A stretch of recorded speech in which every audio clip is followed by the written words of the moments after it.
السلام علیکم ورحمۃ اللہ وبرکاتہ۔ اس وقت میں آپ کے سامنے سورہ الرعد کی آیت نمبر 4 کا ترجمہ لے کر حاضر ہوں۔ سماعت فرمائیے۔ اعوذ باللہ من الشیطان الرجیم، بسم اللہ الرحمن الرحیم۔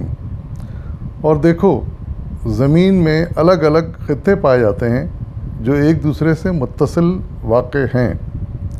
انگور کے باغ ہیں، کھیتیاں ہیں، کھجور کے درخت ہیں جن میں سے کچھ اکھیرے اور کچھ دوہرے، سب کو ایک ہی پانی سے سیراب کرتا ہے، مگر مزے میں ہم کسی کو بہتر بنا دیتے ہیں اور کسی کو کم تر۔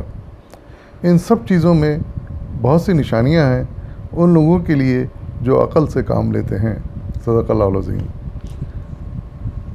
یہ دیکھیے کہ اللہ تعالیٰ کس کس طرح اور کتنے طریقوں سے مختلف شہادتیں دے کر اللہ تعالیٰ اپنی قدرت کی طرف توجہ دلاتے ہیں، اور ہم انسان بڑے نصیب ہوتے ہیں کہ ہم ان کی طرف توجہ نہیں کرتے، حالانکہ اس کی قدرت کی ایک نشانی کے اوپر بھی ہم ذرا توجہ دیں، غور کریں، تو ہم اس کی قدرت کے قائل ہوئے بغیر نہیں رہ سکتے۔ لیکن تعجب ہوتا ہے انسان پر کہ بے شمار نشانیاں دیکھ کر قدرت کی، پھر بھی اللہ تعالیٰ کی طرف سے غفلت برتتا ہے، یا تو اس کو مانتا ہی نہیں ہے اس کی قدرت کو، یا مانتا ہے تو اس سے ڈرتا نہیں ہے۔ بڑی عجیب بات ہے۔ یہاں بھی دیکھیے فرمایا جا رہا ہے کہ ذرا زمین پر غور کیا جائے، کیسے الگ الگ مختلف خطے زمین کے پائے جاتے ہیں، خطے پائے جاتے ہیں۔ کہیں جنگل ہیں، کہیں کھیت ہیں، کہیں باغ ہیں، کہیں کھجور کے درخت ہیں، کہیں عجیب عجیب طرح کے اور پودے اور جھاڑ جھنکار ہے۔ اور پھر مزے کی بات یہ کہ پانی تو ایک ہی طرح کا ہے جو آسمان سے برستا ہے، لیکن مختلف اقسام کے اور مختلف مزوں کے، مختلف انواع کے پھل اور پھول پیدا ہوتے ہیں اس میں۔ یہ سب چیزیں انسان کے غور کے لیے ہیں۔ یہ انسان کو جانوروں کی طرح نہیں رہنا چاہیے دنیا میں، کہ جانور کو صرف کھانے سے مطلب ہوتا ہے اور اس سے زیادہ آگے بڑھ کے وہ کچھ نہیں سوچ سکتا، نہ سوچتا ہے۔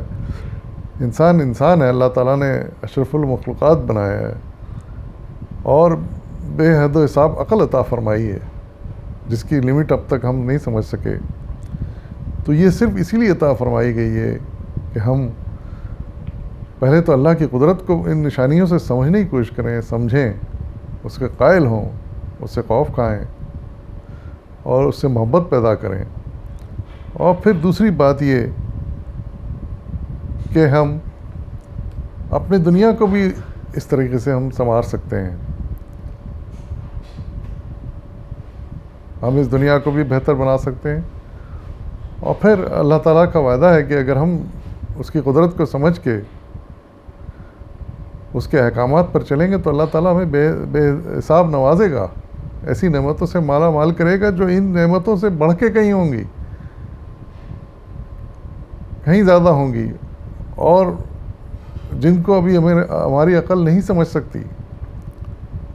ہماری عقل اتنی ہی دی گئی ہے جتنی کہ ہم یہاں کی نعمتوں کو سمجھ لیں اور پہچان لیں، اور اگر صحیح طور پر عقل سے کام لیں تو اللہ کی قدرت کو سمجھ لیں اور مان لیں۔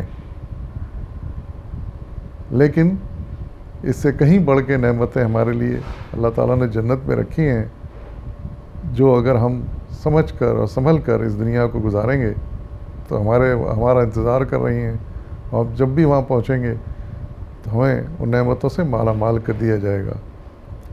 تو اللہ تعالیٰ کی اس دعوت کو ہمیں چاہیے، انسان کو چاہیے کہ قبول کرے، ان پہ غور کرے، ان کو سمجھے، اور اللہ تعالیٰ کے قدرت کا نہ صرف قائل ہو جائے بلکہ اس کا اقرار بھی کرے، اور دوسروں کو بھی کوشش کرے کہ اس طرف مائل کر سکے کہ وہ اللہ کی قدرت کی طرف آ جائیں اور اس کی قدرت کو سمجھ کے اس کے احکامات پر عمل کرنے کی پوری کوشش کریں۔ وآخر دعوانا الحمدللہ رب العالمین۔